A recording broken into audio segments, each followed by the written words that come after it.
We're going to walk you through how to create the zoom in and out effect in CapCut for PC.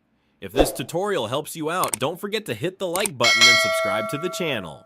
First, launch CapCut and open up an existing project, or you can start a new one. Here I've got a video clip that I want to apply the zoom effect to. Pick the exact point in your video where you'd like the zoom in effect to begin. Place your playback cursor at that spot. Now make sure to select the video clip. Just click on it. Next, head to the top right hand corner and ensure that video and basic are both selected. Scroll down until you find the position and size section. Now over to the right, you'll notice a button for add keyframe. Keyframes are what we'll be using to create the zoom effect. Click to place your first keyframe. You'll see a diamond-shaped icon appear in the timeline. After that, decide how long you want the zoom to last and how much zoom you'd like. Let's say I want it to be fully zoomed in by this point. This timing can be shorter or longer depending on what you want. Now, go ahead and adjust the size of the video. You can either use the scale slider on the right or click and drag the corner points of the video frame to zoom in manually. You can also reposition the video to zoom in on a specific area. Once you're happy with the zoom, play it back. You'll see the video smoothly zooms in just like that. Now, if you want to zoom back out or zoom in even more, just repeat the same process. Pick where you want the next zoom action to begin, like here on the timeline. Again, use the corner handles to resize the clip and bring it back to its original size. Since you've already placed keyframes, when you change the video's size or position, CapCut automatically adds a new keyframe. Play it again, you'll see the video now zooms in and then zooms out. And remember, you can adjust the duration of the zoom by dragging the keyframes farther apart or closer together. For example, I can click on this keyframe and drag it along the timeline to change the speed of the zoom. I hope this tutorial helped. If it did, please give it a thumbs up. Thanks for watching.